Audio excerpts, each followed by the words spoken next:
Alright, so we're going to do an update just to kind of bring everybody up to speed. I've had a few things change. I have the website that is almost ready, but I'm not promising it's going to be out anytime soon. So yeah, I just want to show you like a few of the things that have happened in the time between the last time I showed you a few things that happened in the fish room. Yeah, and before I get started, I think I'm going to go ahead and link it for you guys, but if you're not subscribed to Zach's Tanks Crazy Aquarium Guy, you really kind of should be, especially if you're like a puffer fan. He recently, his Fahaka puffer, which is, it's not full grown, but it's almost, I think, through its first year of life, so it's like a foot long Fahaka. It's huge. It's a female, and we know that now because it laid like thousands of eggs. And when I say thousands, that is not an exaggeration. That is probably accurate, like very accurate. Maybe like 10,000 eggs, at least like 1,000 or 2.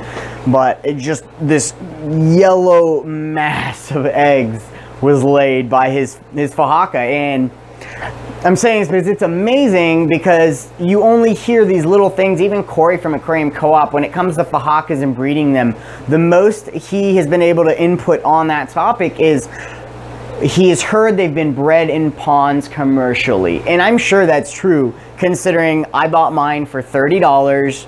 Every time I see them in the Dallas-Fort Worth area, they're on sale for $30. Of course, they look emaciated and horrible, but you know, $30 for a little teeny tiny baby puffer. And that would make sense if one female Fahaka can lay thousands of eggs and commercially they can rear those, you know, with brine shrimp or whatever kind of food. I'm not sure what they would rear them with, but yeah, it was truly just enlightening to see his Fahaka lay eggs and get his input on it as to how his puffer was acting and what he had done before, because he did a 90% water change, because he said she was acting weird.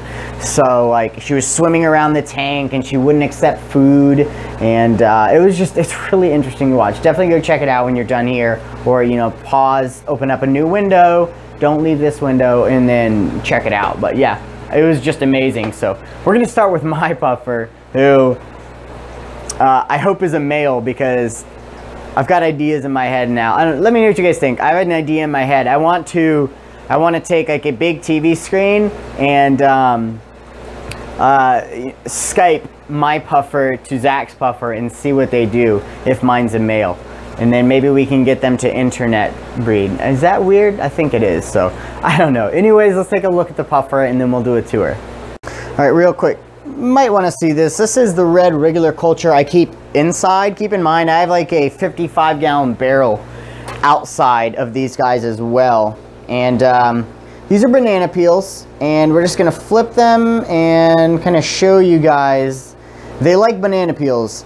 Avocado, tomato, and banana peels are like the favorites of the red regulars. So it's a really easy way to feed them and have them do really, really good for you. So we're gonna drop one of these in. I would do a marbled crayfish, but that might be a little bit much. I don't know. I've fed marbled crayfish, I think, before on YouTube, but some people might have a problem with it. Let me know what you guys think, if that's something you want to see. I don't know. Corey fed, I mean, live crabs to his, so I mean, I don't see the difference. So yeah, let's. Bloop. Do you want a worm? I might have to show it to her. She's not gonna like these tweezers. Do you want that?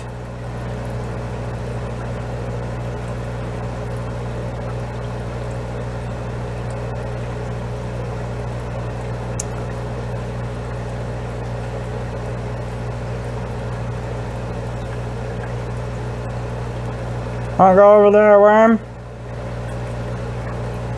You don't want it? I don't know, she's not gonna do it. She'd have gotten up faster than that if she or he was going to eat it. So that's it for the Fahaka now. He or she is doing good, and yeah, we'll take a quick look at her tank. All right, so here is her tank. I haven't checked the nitrites on it, so I don't know how well it's cycled or not, but yeah, it's still running. I've got to pull that stuff out because I really don't like it, but I mean, I don't know. I would have to pull, if I wanted to keep that grass, I would have to remove all of the crypts because it would just kill it. So yeah, that's got to come out here pretty soon and just, yeah, I don't get thrown away. But it's doing good. I think I've already shown the jade. I have a jade mystery snail in here, which I was really happy to see because it's kind of a rare one. You don't always see that often. Is that a jade? I think that might be a jade. So a jade is a yellow shell with a blue body, and that's a jade. I also have a purple. I think I have a clip of it, so I'll save that. But the tank's doing good. I'm still waiting on it to finish cyclings. All right, so this is something I am pretty excited and happy about if I can find him again. I moved some coal, what was gonna be coal mystery snails, into this 20-gallon tank where I'm breeding the purple spotted gudgeon. Also, side note, I did successfully rear the purple spotted gudgeon. They're swimming around. They're like 9 or 12, something like that, days old. I haven't really counted. I will be having a video out on them once I get the breeding process dialed in, but I don't think that's it. That might be it. It's really hard to see, but I do have what looks to be like a purple mystery snail in here. So that was really quick for a purple. I take it a brown and a magenta, you know, mixed, and I got a purple, but pretty sure that's purple. Looks purple. Looks like a purple shell because that's brown, like, obviously, and then that one, I think it's got a purple look to it, but we'll have to wait and see as it ages how that purple develops and if it actually is a purple. So I want to go show you the magentas real quick, which there's one right there. She's all like, I think there's a magenta. So they've got like that white body, and yeah, that shell's seen better days, but they've got like a white body with a slightly purple shell. So yeah, and those, by the way, shells like that I definitely don't sell. I look at my shells before I pick them out. And, you know, those older ones I generally don't sell because they're my breeders. And, yeah, most of the time their shells they take a hit. I'm not sure why. I think they're chewing on each other partially. And then maybe there's some other factors that go into it. But if you look at these younger ones, like that one, the shell, whoa, if we can focus, looks a lot better. Again, the shell there is pretty good. That shell there is good, but you know, that little spiral isn't the best. Is that a jade? Oh my God, that's a jade. Is that a jade? I think that's a jade. Yeah, that's a jade. Celebrate, everybody, that's a jade. So a jade, that's the first jade I've made, I think, that I've seen at least. But a jade is like a yellow shell with a blue body. So that's a jade. Awesome. I'm very happy. And this is what comes from just mixing your colors. Absolutely, you should mix your colors and just let them all mix. And it's not going to ruin your lines. It's just going to give you more variations of other lines that come from mixing the blues and the yellows and the browns and the yellows. Brown and yellow mixed is chestnut, which, oh my God, that dude just looks. Look, have you ever seen a blue with that black of a body? Maybe I'm wrong. Yeah, look, like light, super dark, super dark. But where's a chestnut? That is a chestnut back there. And it is a brown mixed with a yellow. That's also another chestnut there. So I really like mixing the colors because you get really cool colors. Example, that jade there. And possibly a purple in here. Let's see. Oh yeah, she moved. That's definitely purple. Look, you can see it now. And that's, I almost fed that to the Fahaka. I'm almost, I'm curious to how many the Fahaka, how many purples the Fahaka is actually accidentally eaten. But I looked at that one, I was like, man, that looks a little different. Maybe I shouldn't feed it.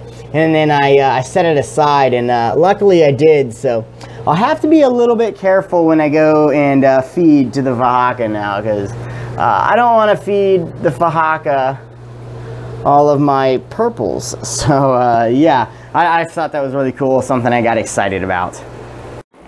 All right, so if you remember, I did a video a few videos back about my purple spotted gudgeons spawning and guarding a bunch of eggs.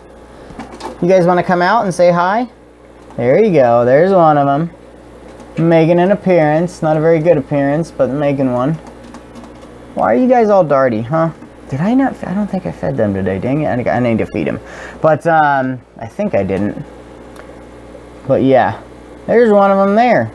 And they're actually fairly easy to spawn. This is why I don't feed them, though. There's too much duckweed to put food in there. Makes it difficult, so it's easier for me to forget. But they're really actually easy to spawn. You know, they spawn on surfaces or surface spawner. Basically, all I had to do was get a male and a female, give them a few days. When I saw a bunch of eggs, I removed the female because the male doesn't water in there. And then a couple days later, before the eggs hatch, I removed the male, added an air stone, and then the eggs hatch. And then a day later, after the eggs hatch, you'll have free swimming, and then you can, at that point in time, start feeding them foods like microworms and vinegar eels, which is what I did, and they raised up. So let's go take a look at those babies. All right, so you can see all those babies in there. No, you can't. Let's get closer. All right, so there's a little bit of algae, dang it, but well, we can still see them. So you see the little movie thingies, the little movie hair thingies? They look like a little white eyelash hairs with yellow, or excuse me, with white bellies. The white bellies are likely the microworms that I'm feeding them. But yeah, they were really easy to breed. I don't know how many are in here. I'm assuming at least 20 to 50. The male and female spawned right here. You know, I've got my process written down here. So the eggs were laid on October 26th. It is November the 13th today, so it gives you somewhat of an idea of how old they are. And I think they're old enough to start eating brine shrimp. I've only fed it a few times because they don't seem to go after the brine shrimp, you know, very well. So if not everyone's eating it, I'd rather give them something they're going to eat better.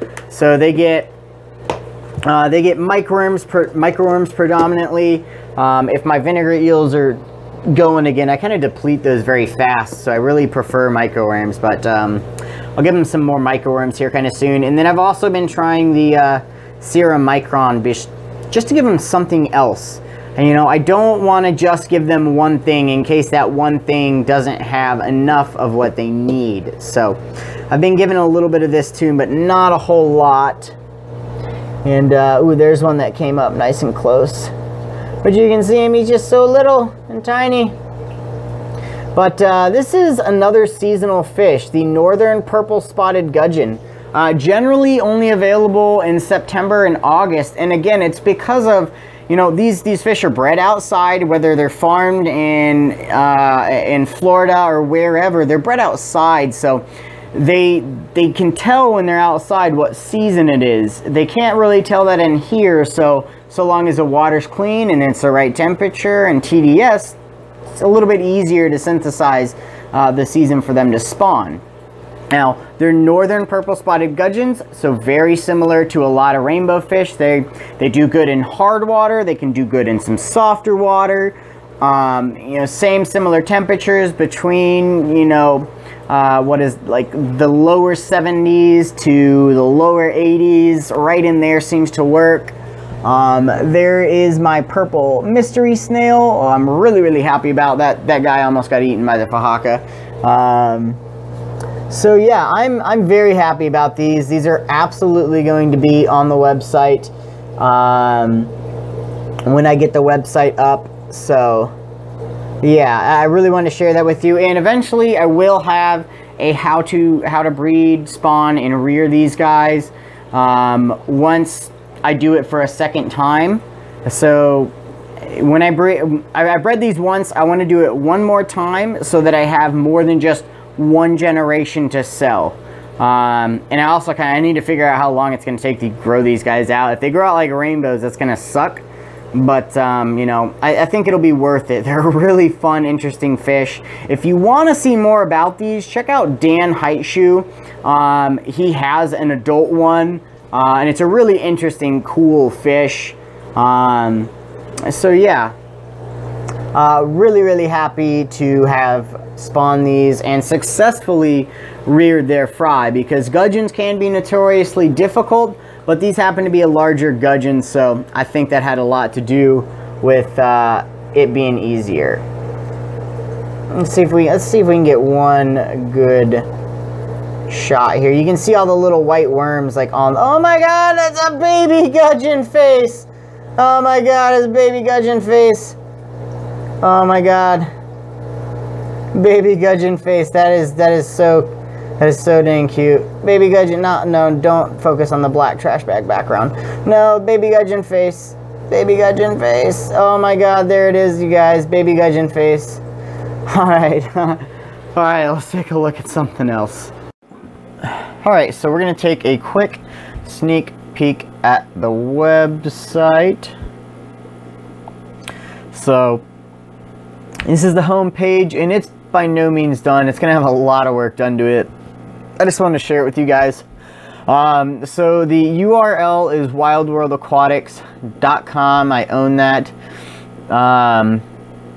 All lowercase, no caps, like no spaces. So Wild World Aquatics, as you see it spelled here, .com, and you can get to it. It's not published, so it'll be published in maybe a few weeks if I can get enough work put in on it. So anyways, this is the home page, and mind you, it has a lot of work to be done. I don't want for sale items on my home page. That'll be taken off. And then I've got this like slideshow down here. The problem with that is it is on every single page. We go to the about, that's there. We go to contact, and it's there. We go to shop, and it's there. So that's going to be taken down as well. But yeah, so that's the home. I don't know what I'll do here. I'll probably have like a YouTube video or a picture, and then maybe down below I'll have some useful information, perhaps with some links to some useful YouTube videos that educate buyers before they go to make a purchase about an item. That is likely what will be on my homepage. For the about page, it's just kind of about. It's about. Yeah. And you read it if you want, I guess. And then, yeah, I got a YouTube video. I'm going to have a YouTube video that is specific to this website. So it'll kind of just, you know, explain to people who are either familiar with the YouTube channel or not familiar with the YouTube channel what I do, what I'm about, and, you know, it'll link them to the YouTube channel. And yeah, so that might go up on YouTube. I'm not sure. So perhaps I put it up on YouTube and it links people to the website, and it also links people from the website to the channel. That's actually a good idea. I think I'm going to do it like that. But yeah. And then contact information, basically the website, emailing address, questions, comments, you can email them there. If you're looking to buy something before, or you have some specific questions or orders that you would like to place, maybe you're a breeder and you want to ensure you get good sex ratios of one thing or the other, or specific colors of something, or just a more specific order, that'd be the place to contact me. And I'm very happy to cater to any breeder. I mean, you got to be within the US, but any breeder that yeah, wants to breed, or any hobbyist that wants to breed. That's where I'm coming from. And you know, yeah, absolutely, I would love to help other, you know, similar people. And for those of you who are not in the US, again, that would be the place to contact me. So we're going to go to this shop, and I am going to be selling Levamisol. If you're not in the US and you want Levamisol, I do want to be able to ship that to people not in the US. So that's something I'm going to be working on. shipping quantities of this to people not in the US, because people, I have to make sure it's legal for me to do so now. But yeah, because it's really hard for people in other countries to get, you know, these medications that are, you know, sometimes the only option to, you know, fix your fish. I'd like to be able to get those to people in other countries, and I think it's possible for, you know, a reasonable amount. Now, we might have to outlink to eBay, because eBay has a shipping policy that allows overseas shipping for a much lower cost than it would cost me. So that might be an option too, where we outlink to like eBay for someone in another country. But yeah, so we go to shop, and I only have a few products up right now. Levamisol, which I need to make that into a few other sizes. Fire Red Neocaridina shrimp, very happy about those being up on the site. These are not the Lucas line. So, I mean, they're Fire Reds by all means. They're a Sakura Fire Red. They're Fire Reds, but they're not as nice as Lucas's. They are Fire Reds, but Lucas's are Fire Red bordering Painted Fire Red. I mean, he won first place for Painted Fire Reds, but he still calls them Fire Reds. Which both of those will be for sale. But yeah, these are for sale, and yeah. Go back to shop. Mystery snails, I gotta make more of those. I need to make a couple different ones so you can pick specifically what color you want and how many of what color you would like, so I can also place how many of each color I have. Then we have pink ram's horn snails and grindleworms, and those are room temp white worms. I gotta relabel that as grindleworms because they're grindleworms, not room temp white worms. But yeah, that's basically it. And then we have links to Facebook, YouTube, Instagram. I'm not really on Facebook anymore. I get on there, it's just, it takes up a lot of my time. And it's actually done quite a bit for me. Not quite a bit. It's done some for me. I've made some sales, but I've gotten burned on more sales than I've, you know, profited from Facebook. Most people don't buy stuff, and sometimes people want to make trades and then they don't know what they're doing. And yeah, so I'm not really on Facebook that much anymore.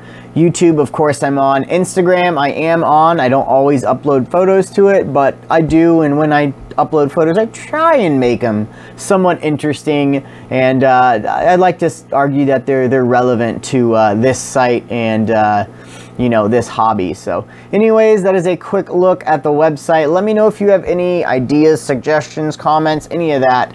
I'm definitely all ears on it. So yeah. All right, so this is the last tank we're gonna have a look at. This is my Neolamprologus multifasciatus shell dweller tank. A lot to say there, but yeah, I don't know if I've even really shown this to you guys. It is a 33 long in my living room, and there are the shellies right there. I have about 3 packages of the escargot, the large 36 count escargot shells on Amazon, which, by the way, those shells are on sale right now for less than $10. Every time I've bought them, I paid $16, so they're about half the price of what they normally are. So if you need shells, get on Amazon right now. But I recently did a rescape for them. I took out the Ponticate novaceus, I added in the Hygrophila salicifolia, and I really love it. It's a stem plant, but it can also be a grass plant. Like, because of the fine leaves and the ability to be able to plant it low, you can make a really cool effect with the wavy leaves in the current and make it like this cool grass plant. And it grows fast, and it's really, really easy to grow. So I really like the plant. And I also added some small Java ferns. I added, what do we have? 1, 2, 3, 4 Anubias there. And then we can do a quick update on this Java fern mat. So I got this Java fern from Green Oasis Farms, which I do recommend you get plants from. I've gotten a lot of really good plants from him. Some of my most, like my 3 biggest Anubias coffifolias that are like a foot long already, that are like 7 months old from him, are from him.